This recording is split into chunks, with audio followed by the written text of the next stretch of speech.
So in the story of the leper in Matthew 8, this man comes to Jesus and he desperately needs to be healed, and there's nothing at all that he can do for himself. He's diseased, and all he can do is throw himself on God's will and God's mercy and ask for help. And Jesus, of course, says to him, "I am willing, be made clean." And then he says, "Go to the priests and present yourself to them and show them what God has done for you. Present yourself as a testimony to them." And there's two things going on here. One is that the priests at the temple needed to hear, hey, God is healing people through this man out in the countryside. But the other is that the priests were the people who had originally diagnosed the leper. He had gone to them, this was their job given to them in the law of Moses. He'd gone to them, they had examined him, they'd quarantined him, and eventually they had determined that he was unclean, and they had cast him out of the community and out of the temple. Essentially, they had excommunicated him, which was what they were supposed to do under the law of Moses. But here Jesus makes him well, and now the leper has to go back to them, both as a testimony to them and so that they can reinstate him in the community and in the temple, so that they can proclaim him ritually and ceremonially clean. And this story really speaks to me because when we need help from God, when we're trying to overcome, specifically when we're trying to overcome sin, when we need to change, when we recognize that we need to be holy or we need to be righteous before God, first of all, we're like the leper. There's nothing that we can do for ourselves. We can't. Paul says that all of our works, all of our righteousness are like filthy rags. So it doesn't matter how hard we try or the commitments that we make for ourselves or the consecrations that we try to undergo. We can't make ourselves clean. He has to do that for us. And secondly, the law can't do it. I think often when we find ourselves battling temptation or we find ourselves battling sin, we try to fix it by going to the law and reminding ourselves, this isn't right, I shouldn't be doing this. And so we go and we read what the Bible has to say about it, and we beat ourselves up for not getting it right.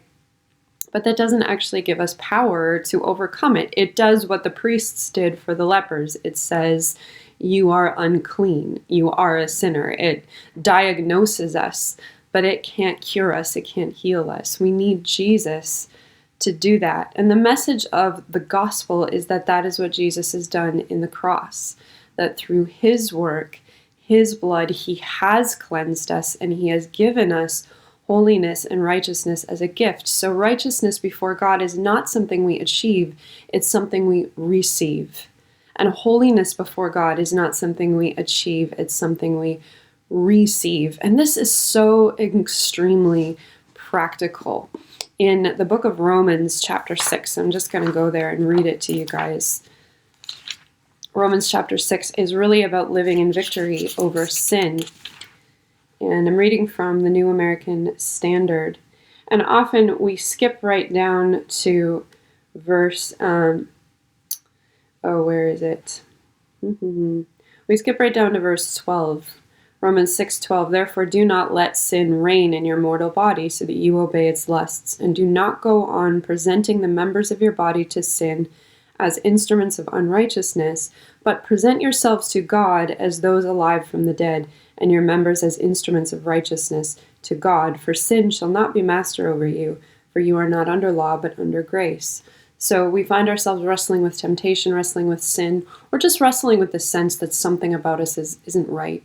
That something about us needs to change. It's not always a specific action that we're trying to overcome.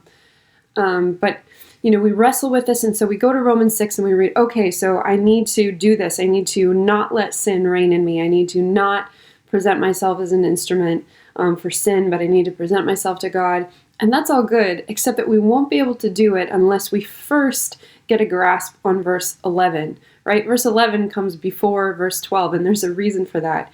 And verse 11 says, even so, consider yourselves to be dead to sin, but alive to God in Christ Jesus. And different versions say, reckon yourself to be dead, calculate yourself to be dead.